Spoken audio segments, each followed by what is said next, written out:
Hi, I'm Stephen Dowd, the EnduRow founder and host for Head to Head. I'm so happy today to have Patrick Ward on as a guest, and you're going to see why over the course of the next half an hour or so. So Patrick, thanks for joining us today. No, I thank you for having me. It's a little humbling to be following an Olympic idol such as you had last week, so I thank you. No, absolutely. No, the one with Akil was incredible, I've got to say. But I'm sure you will have just as interesting a chat. We met relatively recently through the Paralympic Rowing Foundation, particularly Marilyn Copeland, actually, who's a mutual friend, put us in touch as you were helping us with the EnduRow Challenge, the world's biggest fully inclusive live indoor rowing events, because of some of the achievements that you've had in your own background, but also, and thank you, that you're a keen supporter for what we're trying to do with EnduRow and bring the whole world together, rowing together at the same time. Just to have a quick look into your background, I did some homework beforehand, and obviously I can pick out some of the key elements here, which some of them blow me away actually, but I'm really interested to hear some of your backstory there. So US military doctor, you're currently, as we can see from your image there, your right leg above the knee amputee. Yes. And I heard that you had somewhere in the region of about 52 surgeries to get to this stage, which has been look into that. And I think also you had best part of 2 years in hospital, which absolutely from a challenge point of view, I really want to know more about.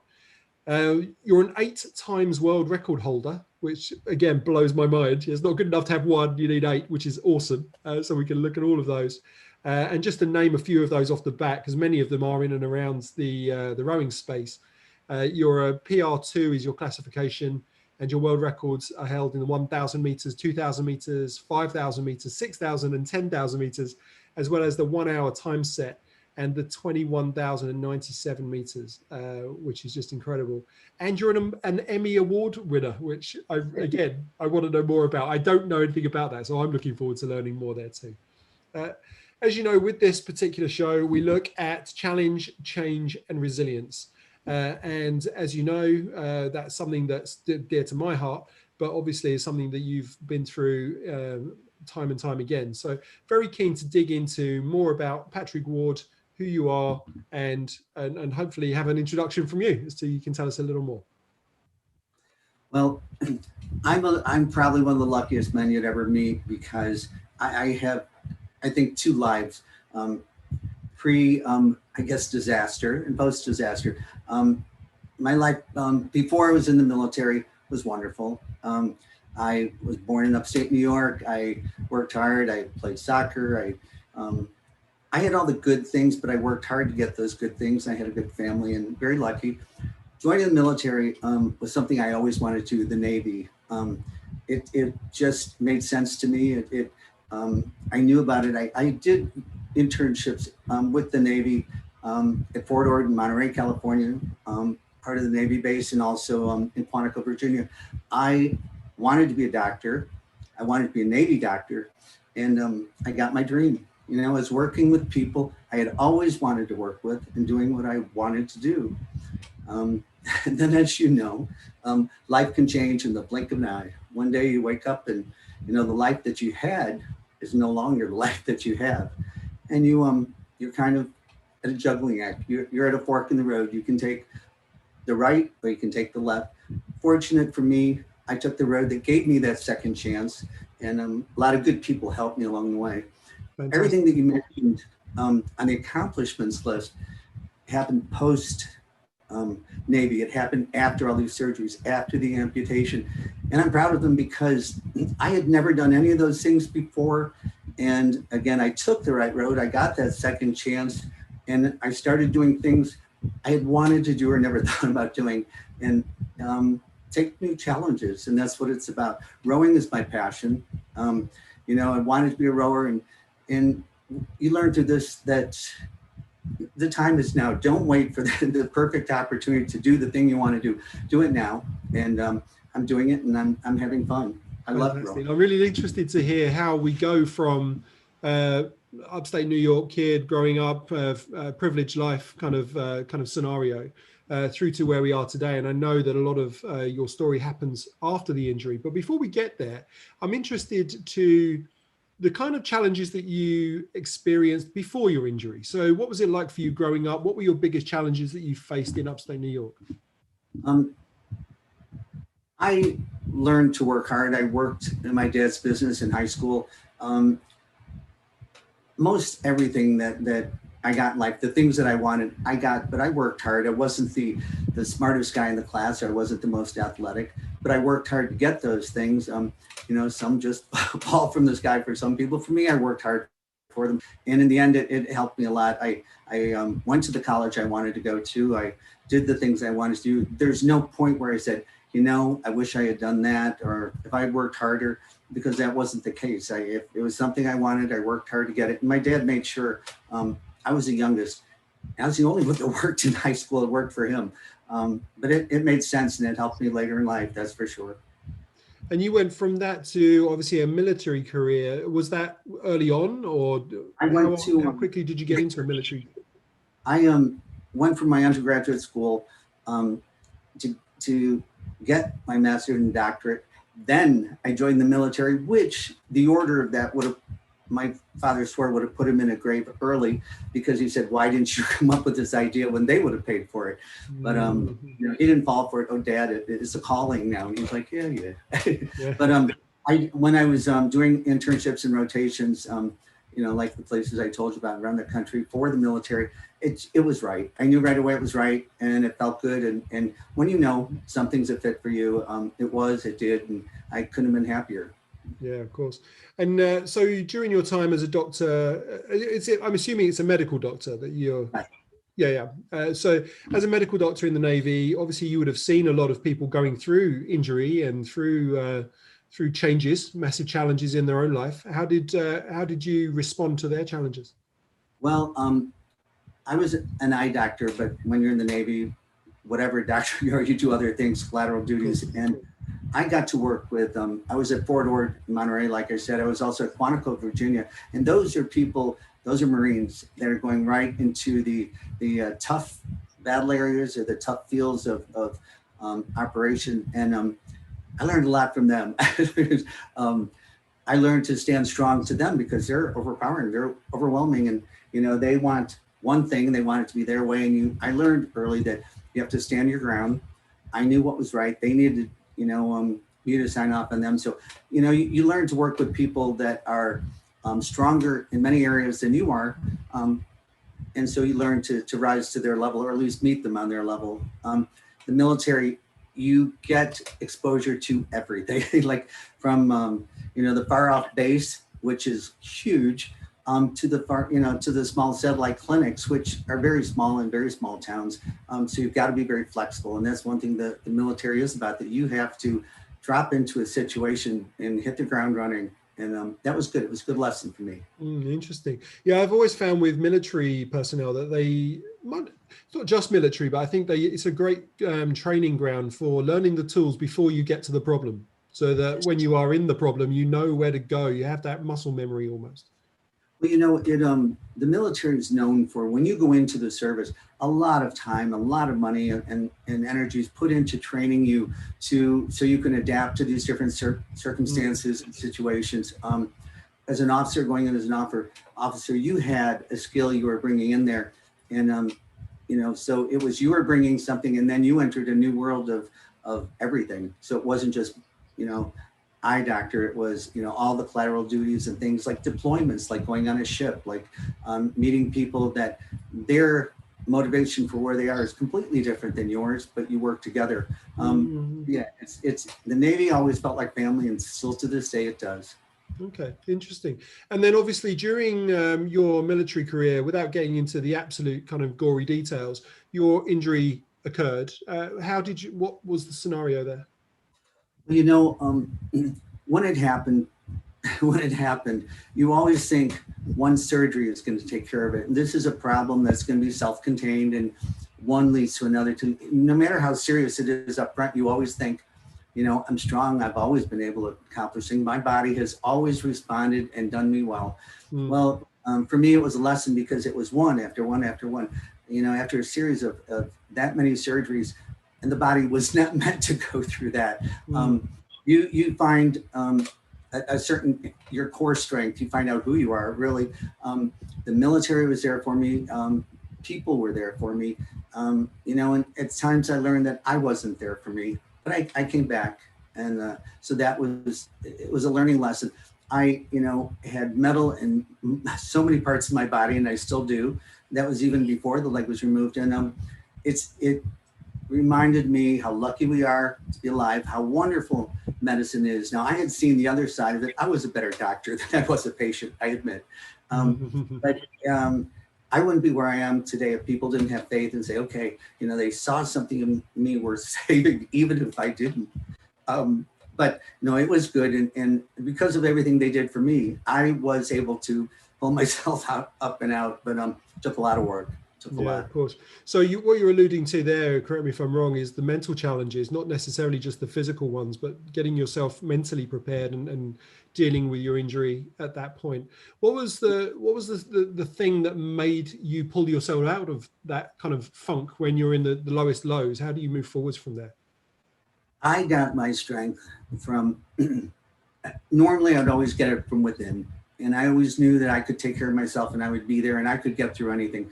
Well, I met my match and I got my strength. I got my gumption to get up and go from other people like physical therapists that had seen so much. And I was coming to them with so little, but they never gave up, you know, and I always thought, I'm not going to give up. One of the important things for me was after I started, you know, I came over the mountain. I came to the other side where I just knew that I was going to do it. Now, was it going to be the way I wanted to? Was it going to be the life I had ever thought it would be? I didn't ask those questions because I didn't want the answers. But I started seeing how people were looking at me differently. The ones that were helping me sure thought I could, you know, conquer the world, and I would. But the ones that looked at you that thought you couldn't, and things that you couldn't do, for me, that was as big an incentive to move forward as any, because, you know, if somebody tells me I can't do something, I'm there, I'll do it. Yeah, so I know the feeling. you know, it's just, maybe it's an attitude, the way they look at you. And yeah, I remember the first time I talked to someone about rowing, and they were like, well, obviously because of the leg, your age, whatever, you can't do it. And I was like, that's it.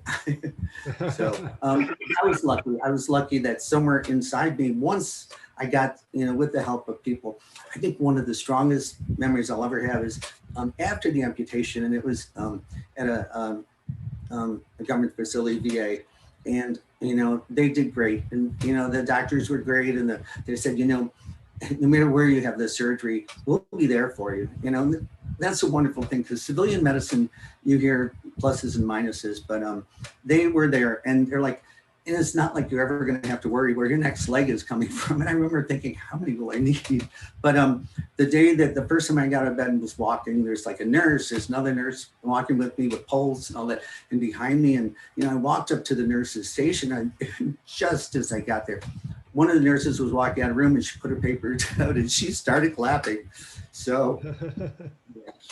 So, you know, they see so much, you know, they're there with you, and they want you to do well. And that's a great incentive, you know. When that nurse started, the nurses at the station started so that's a big motivator, you know, and they know, you know, what you're going through, and they've seen it, and they're there right with you.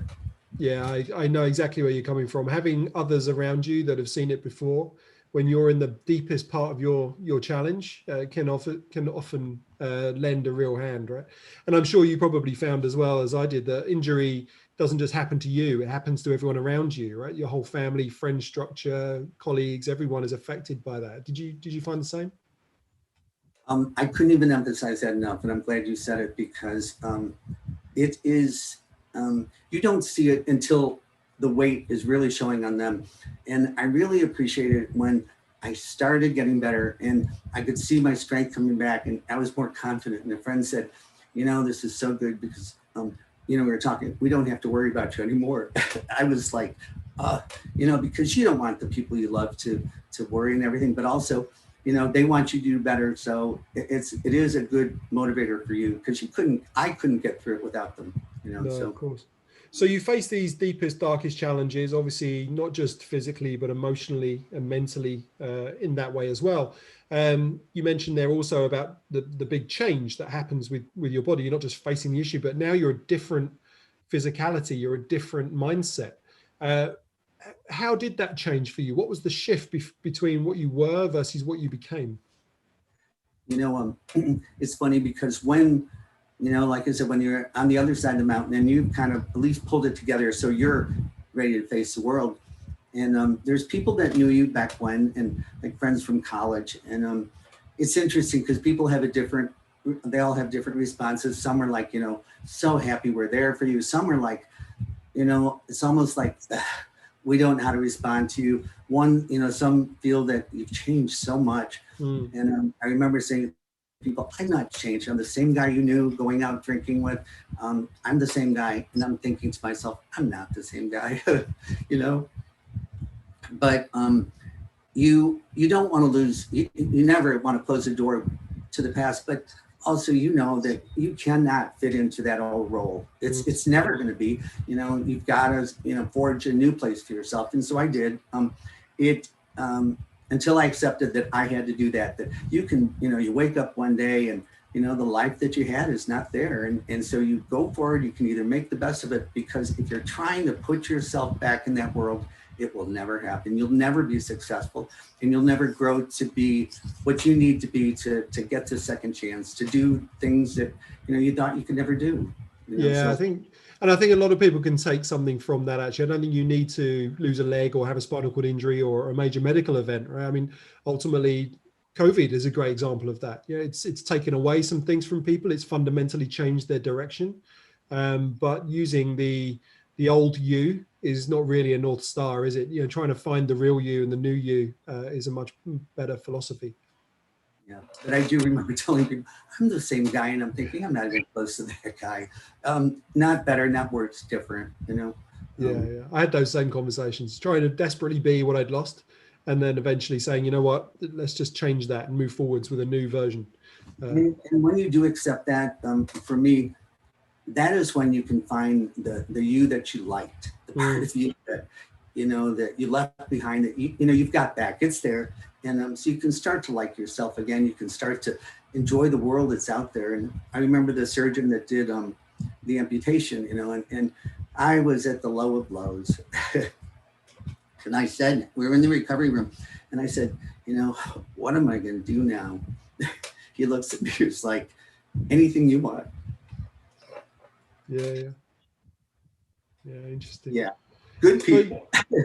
Yeah, it sounds like, I mean, help others help you is one of my kind of maxims, and I think it stands true through your story as well, right? These are the people that help you get there. So okay, so looking, obviously we're talking here about the bodily issue and how you feel differently about yourself, and we also touched on relationships and other people there. I'm interested to see how an injury like amputation can affect relationships too. How did that affect your personal relationships with loved ones, family, friends?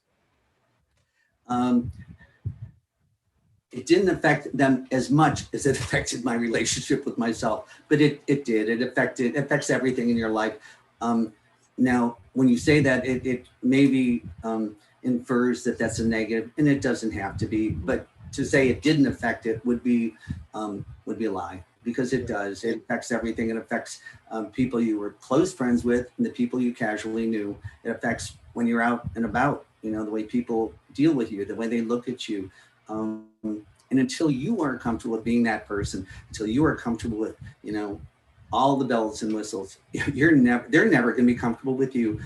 A friend of mine was telling me, and, you know, after the hard part was when you go out into public with no leg, with no prosthetic, you know, they waiting for things to change. And the looks some people would give you, you know, you'd be like, oh, that hurt.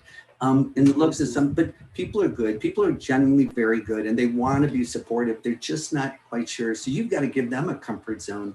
And after I had the prosthetic, a friend said, you know, little kids, this is your chance to teach them, for them to learn, you know, not to be afraid of you know, what you're doing, what this leg is about, you know, that, you know, life is good and life goes on.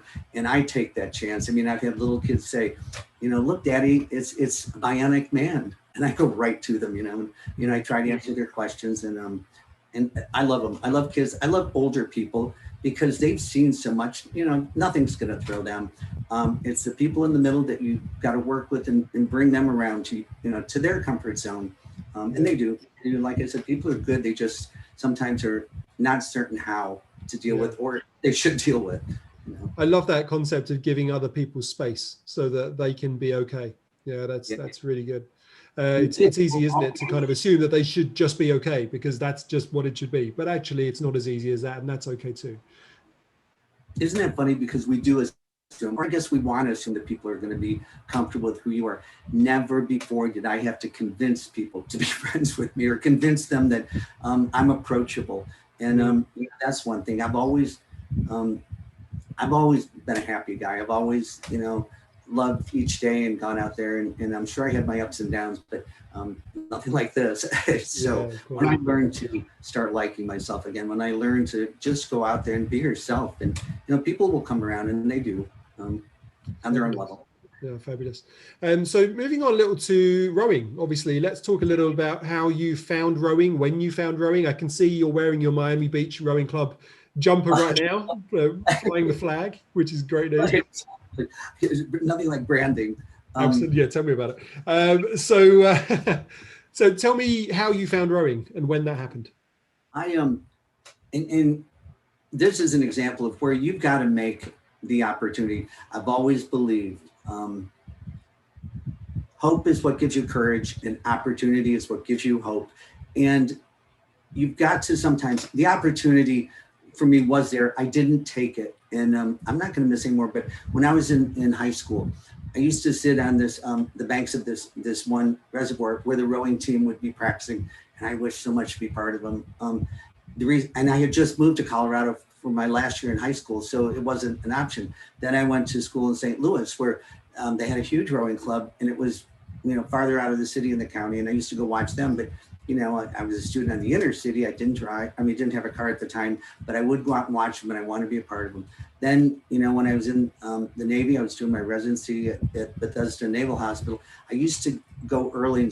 There's a cliff, a park. You'd look down over the Potomac, and I'd watch the Georgetown crew teams, everything. And so after the accident, rowing is the one thing that was always, I don't even want to say it's on the bucket list because that makes it sound trivial. It was something I had always wanted for my life.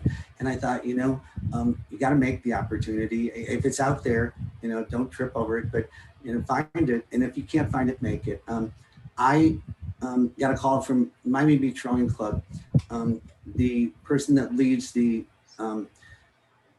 para rowing program, Stephanie Smith, called me, and she was pretty, I look back now, and she knew what she was doing. She was aggressive with me. She wasn't about to take no for an answer. And, the VA had worked closely with them, and she was, direct, and, and I'm glad she didn't give up on me, because I'm not sure where I would have been, but rowing is the first place where I started to like myself again, really. And, Stephanie was not about to let me slack or ride the wave of sympathy or whatever. She pushed and pushed and pushed.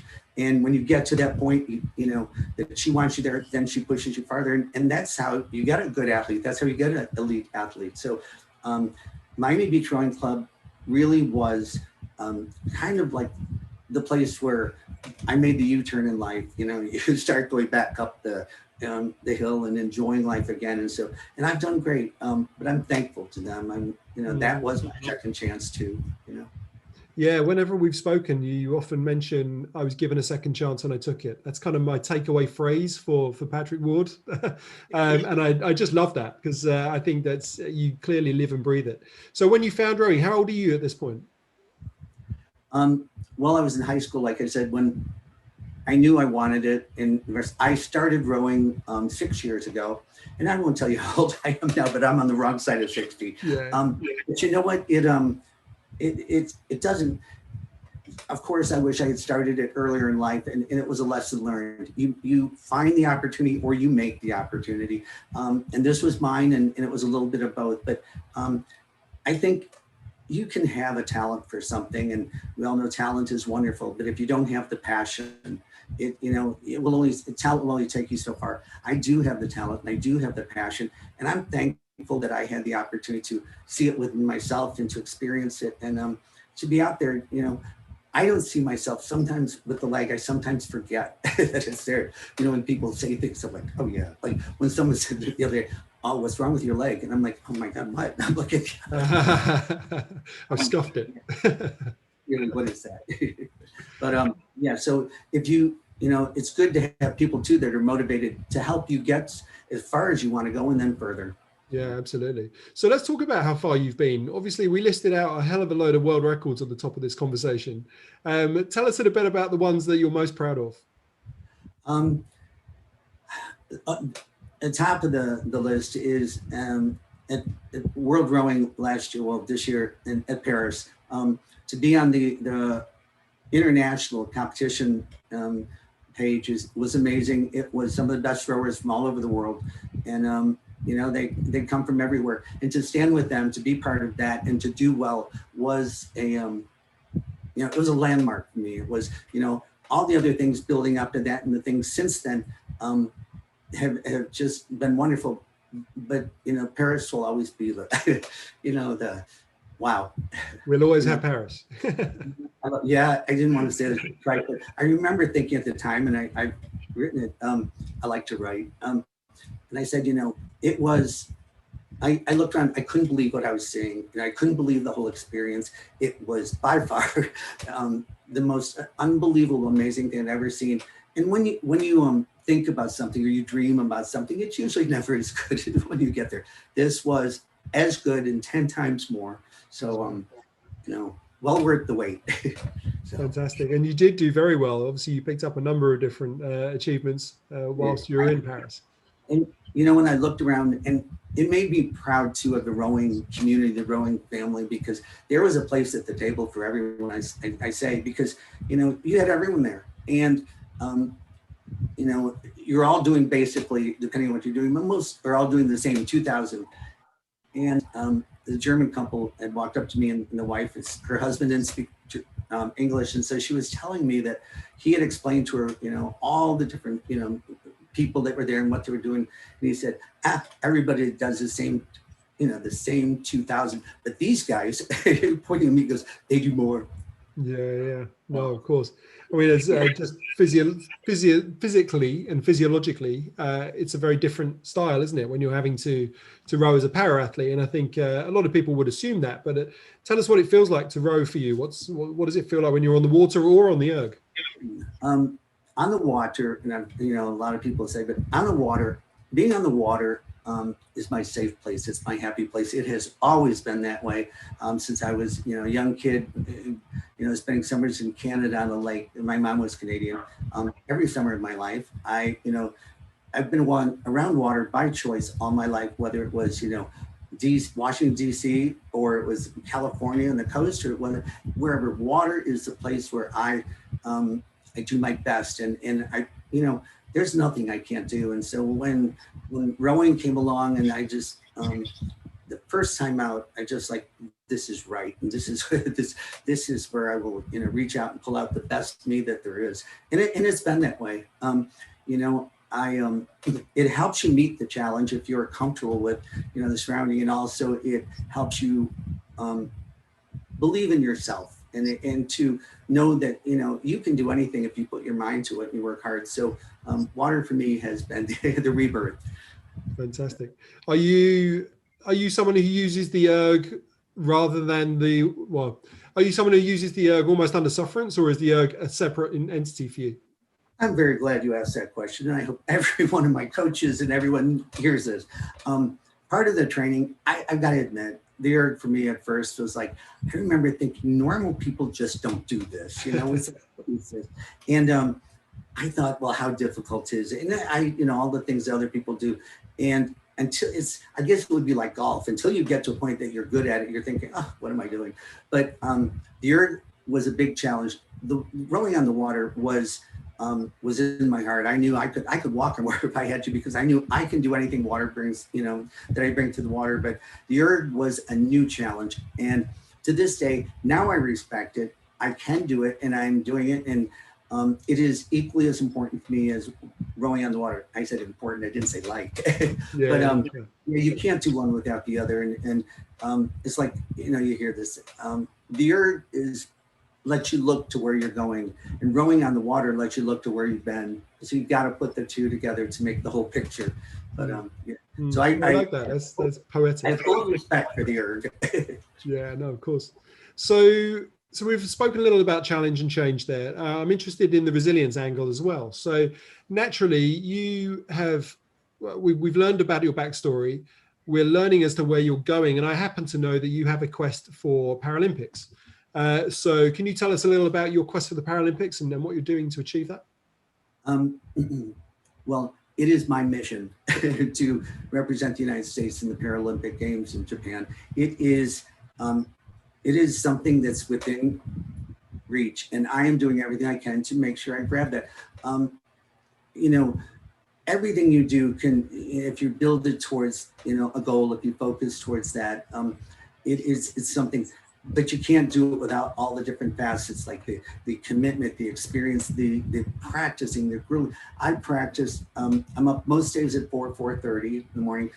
If I'm on the water, and that's would usually be 3 days a week, going down to Miami Beach. It's like an hour and 20 minutes from here, one way. And we would do water and practice down there. And on the alternate days, I would be, my coach, not only do I have a schedule, but my coach adds to that schedule. So I would be erging probably 4 hours a day, or the whole time with stretching or core work or whatever. So it's pretty consuming, but I enjoy it. I enjoy the way I feel when I do it. I enjoy the way I feel when I'm after it. When you talk about resilience, people can quit, and I could have quit. Or if you get to the point where you're just like, oh, this is just too hard, and I don't see a light at the end of the tunnel. I don't see the carrot hanging down. I don't see what am I going for. I think people need that. They need to have a goal they work for. If somebody said you're going to be erging for the next 10 years with, and that's it, just do it. No hope in sight. And for me, the goal is to represent the United States at the Paralympic Games. And that's been a driving force, just as before Paris. I kicked in, and with the help of my coaches, and I've got good ones, they're some of the best. I really kicked in full throttle. And so I've never let up. It's, if you have a goal that in your heart, you really want, and you do it. And for me, I will get it. I will be there. And if I don't, it's not from lack of trying, but I'm not saying anything negative. I will be there. Yeah, so no, of course. That helps with resilience. It helps to put a goal out there that meets your passion, is something that you want dearly, and go for it. Awesome. And you can't go through a training schedule like that without the resilience elements. But equally, as I say, you're not just going through it as an able-bodied person. You have adaptations that you have to then also take into play as well. What helped, do you think, most from your pre-injury days that you're using in your post-injury days from a resilience standpoint? Determination, honesty. I'm honest with myself too. Setting goals that are beyond my reach, just beyond, not impossible, beyond my reach, and reaching them. I'm like I said before the accident, I worked hard to get what I wanted. It just didn't fall from the sky, and I got it. That I carried through to the other side, because I don't expect things to come easy, and certainly that's not the case. But it can't let me give up on the things that I want. And so I set a goal and I go after it, but it's usually now a goal of the heart. It's something that means an awful lot to me, and it's not something my dad told me to do. Yeah, sure. So it sounds more like resilience through purpose, more so than just action.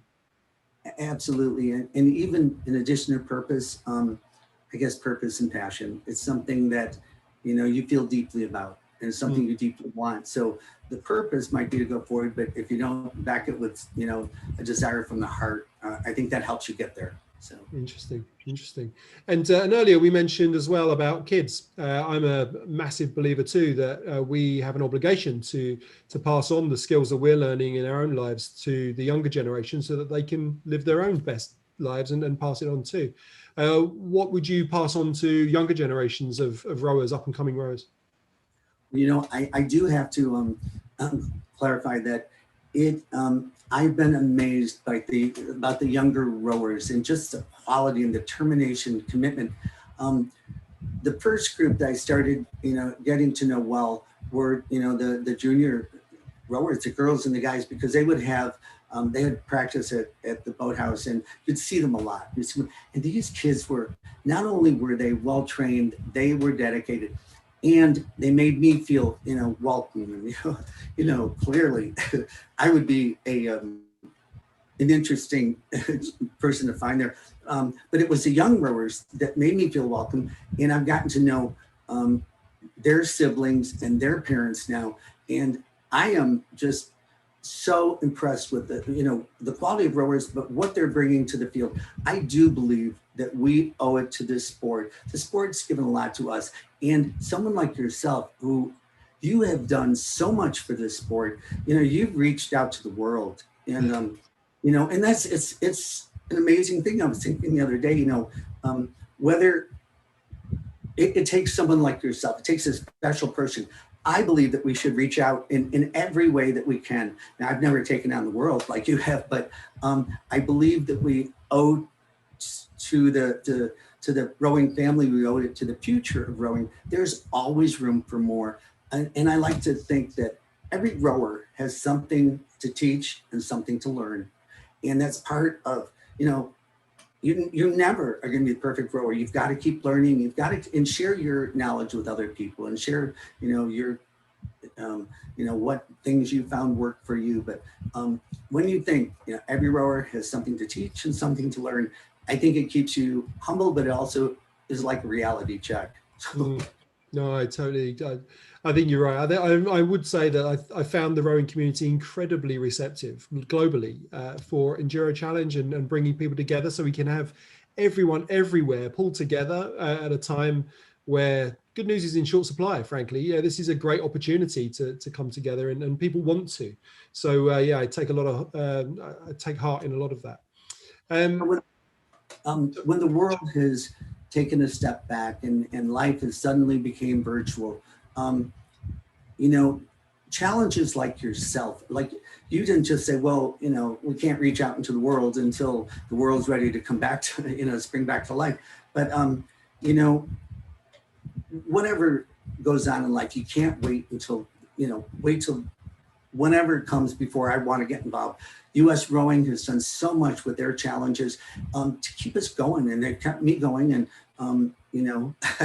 foolish enough to take that 1.7 million meter challenge, but I did it, and I beat a lot of rowers. But because of them, because of you, because of this challenge, and you don't let us rest on your laurels. You've got to keep focused, look straight ahead, and things aren't always going the way you want. As a water guy, I could live on the water. The fact that it's not there all the time anymore, you owe it to yourself to keep going. You owe it to the sport, and you owe it to the water that you're going to come back. The water is going to be there. The sport will be there. I want to stay healthy, so I'm there. Yeah. No, absolutely. Fantastic. So as a final stroke, I'm really interested in people's truth bombs, practical tools, real deep-seated practical tools. A single tool that you could offer to those that are facing their greatest challenge, what would that be? To believe in yourself, to never give up, just believe that you can do it. And until you believe that, it's hard to picture. You've got to believe that the strength is there. If you had the strength to do other things, wonderful things, believe it. It's there. It's waiting for you. Bring it out. Encourage it. It's there. It won't let you down. Fantastic. So, Patrick Ward, you're a role model both on and off the water. For me, I've really enjoyed the conversation, and I hope that we can build a friendship moving forwards from here. So thank you being on Head to Head today. I really appreciate it. Sorry, say again? Go ahead. I just want to make sure I have 2 questions for you. Oh, really? Oh, okay. We'll fire away. Okay. I want to know, number one, when do you sleep? The number of things that you have accomplished, and, I'm ready to go to Tasmania with you. I'll climb that next mountain with you. You do so much, and it affects so many people. All the questions you ask me, I know that you've lived through all of them, and you found how, you've reached the other side of the mountain. But yeah, I just wonder, when you sleep, how do you have the energy to do all the things you do? Honestly, I ask myself the same question regularly. But yeah, no, I think it comes back actually a lot to what you said earlier. If you've got purpose and passion, then it doesn't become a job, right? It becomes something that you just have to do. And okay, I used to do 15 hours a day in the bank before my injury, and they were kind of under sufferance, really. That was the job you had. But now I'm doing the same with Enduro Challenge, and it doesn't feel like work. Yeah, we're doing something so much more powerful and meaningful that I enjoy the hours. That would have to have the passion, because you reach, rowing owes you a debt of thanks, and will continue, because you're reaching people that certainly I personally could never reach. But now that you brought this, I have reached. I have friends in Germany are taking the challenge. The 2 people I met in Paris are taking the challenge. A couple in the UK are taking it. So I'm going to keep working, but you're the leader, and you deserve the credit, all the credit in the world, because you brought rowing to the world. The other question I just wanted to ask is, once this challenge is over, you've done so many other challenges that have been successful, and do not think for one second that rowing is going to release you, because we need you and you need us. And rowing, you couldn't be as excited about this challenge if you didn't feel for rowing as I do, as many. So do not think for one second that the challenge is over. We're not, your feet are being held to the fire. You're still here. No, I really appreciate it. And to be honest, I've been bitten by the rowing bug. I've never been on the water. I've only ever been on the erg, but I've got to say, I totally love it. And the people that I've met have been so incredibly inspiring. There's lots of lessons to learn, both on and off the water, that you can directly translate into business, into life, into family, into all sorts of stuff. So no, I'm honoured to have stood next to a number of people that have been doing this on a regular basis. And so I look forward to continuing it for sure.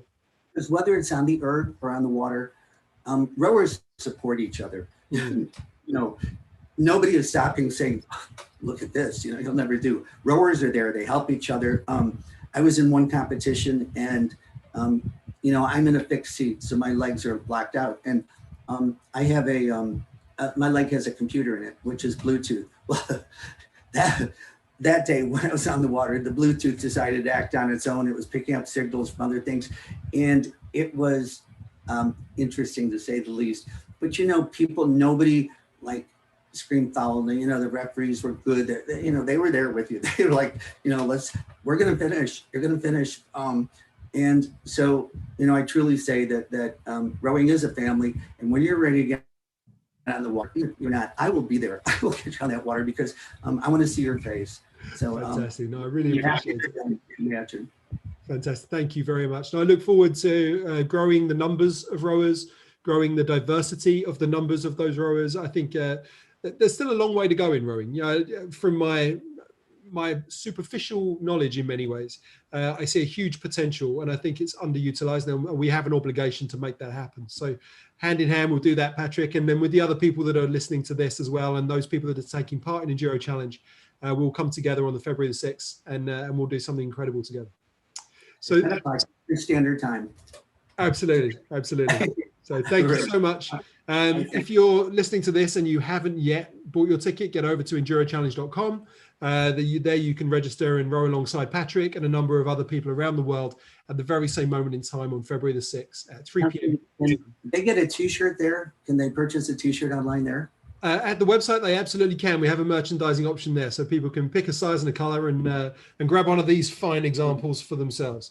So yeah, great stuff. Again, Patrick Ward, thank you so much for being on Head to Head, and we'll speak soon. I thank you very much. Thank you.